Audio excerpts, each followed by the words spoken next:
Hey guys, Andy here from Mediocre Hobbies, bringing you another Kill Team tutorial. So, Games Workshop very kindly sent me out the beautiful new Shadowvaults box set. This is the first expansion for the Into the Darkness series. So the second Kill Team based inside of the Gallowdark. The kill teams inside of this one are very exciting, bringing Necrons into the fray, but of course, well, not of course, but in my humble opinion, the other gang is the most important one, and that is the beautiful new plastic Kasrkins. These are, of course, the special forces of the Cadians, and I'm very much looking forward to showing you guys how to get them together and paint it up in a very quick and accessible scheme, so you guys can have them stomping around the depths of the Gallowdark in no time at all. So, stick around, guys, and enjoy the video. I have been collecting a large assortment of metal Kasrkin models for years. I think my collection stands at nearly 50 Kasrkins. My intention was always to do a Scion army based solely out of the Cadia system, but is that all wasted effort and time now that the beautiful new plastic ones are out? Maybe you guys can let me know in the comments below. So we started with Grey Seer as a base coat, and then we moved straight on to Aggaros Dunes to base coat in all of the kind of khaki undersuit that these soldiers have.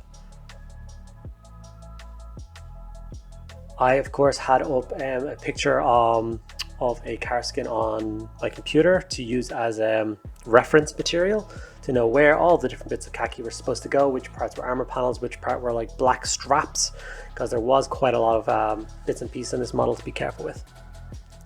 We then moved over to Creed Camo and used this as a base coat for all of the armor panels on this miniature.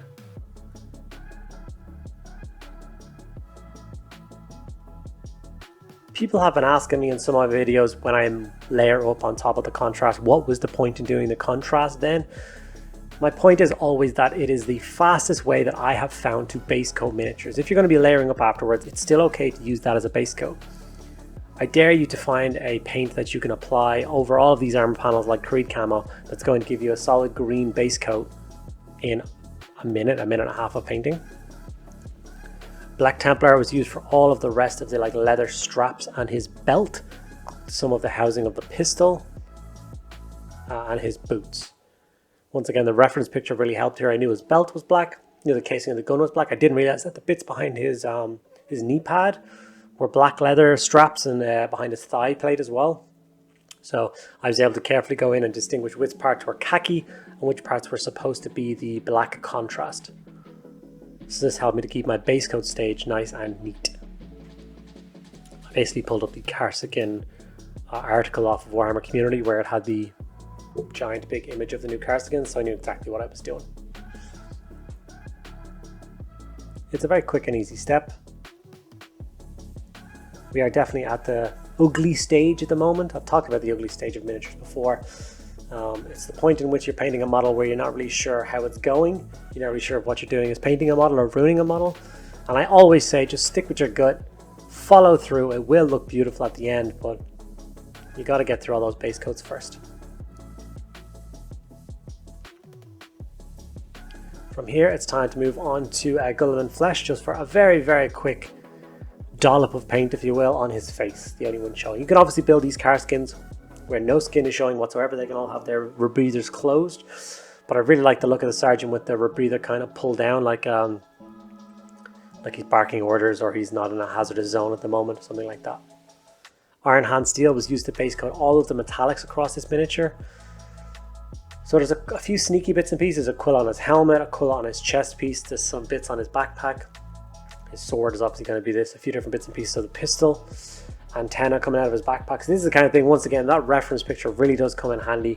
And if the miniature has been released when I'm painting it, then of course I just use the 360 off the website, because then you can rotate it around and get all the different angles so you know exactly what you're doing. I didn't film it here, but I did throw some Talassar gold on the hilt of his sword. I did forget to record it though. Seraphim Sepia is my shade of choice for any Cadian scheme. It works an absolute treat with the olive green and the drab beige color of the undersuits. It really is the perfect shade for these guys. So it's all over shade the entire miniature with Seraphim Sepia.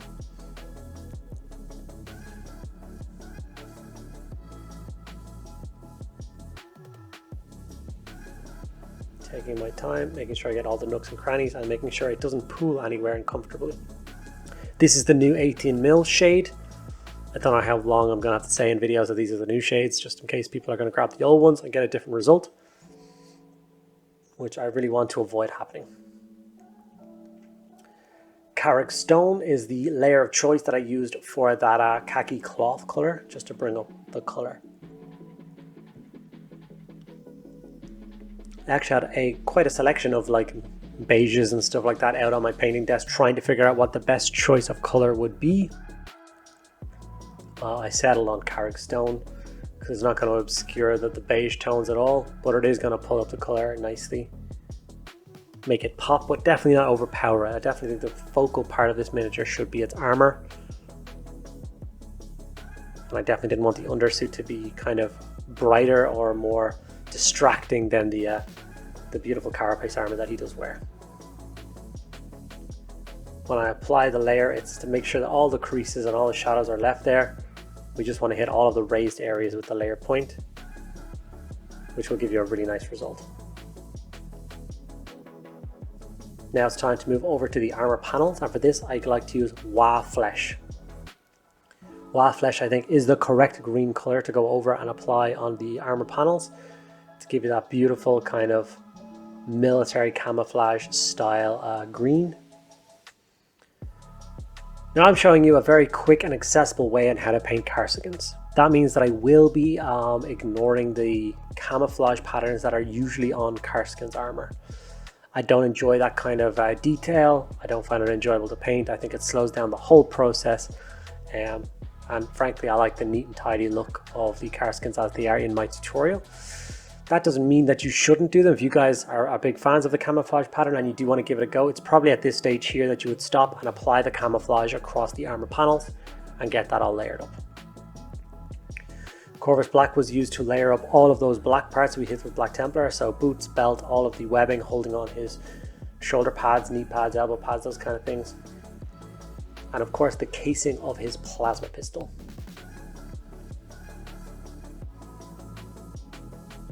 Sergeant has obviously done some good work in his career to afford himself a power sword and a plasma pistol, but I suppose they're not going to pick any old squad to go rooting around inside of the Gallowdark fighting God only knows what.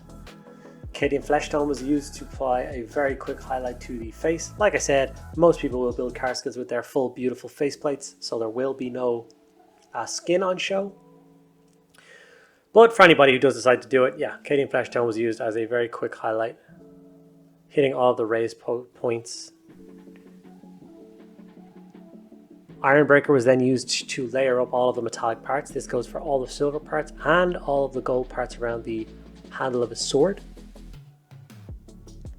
I also took the opportunity to use this silver paint on the light that he has on his chest across the right breastplate, and then he's got a light on the side of his helmet. There I did those in silver so that I could go over them with a red contrast and make them seem like the glowing red lights, just to make them pop. Normally I would use a white for this, but there's loads of colors in my schemes that are kind of interchangeable. And because I hadn't used white across this scheme already, I didn't want to have to be another paint you guys go out and buy, so the silver worked just fine. Talassar Blue was used for the plasma pistol, of course, if he has a plasma pistol. The way they did it was a little bit different than anything I've seen before. They had the vents at the front in the artwork done with a touch of the blue as well, so I decided to follow suit and I really liked the result. Maybe it's indicating that he's just fired it and he's waiting for it to recharge and there's kind of blue etheric energy coming out of it. But that's it. That's my finished Kasrkin soldier, ready to stomp his way into the Gallowdark with the rest of his valiant squad. These are the best of the best, the elite soldiers of the Cadian Force, so I can't wait to see what their rules are like and how they take on the Necron menace in some of the upcoming games here on the channel. And there we have it, guys, a Kasrkin trooper painted up.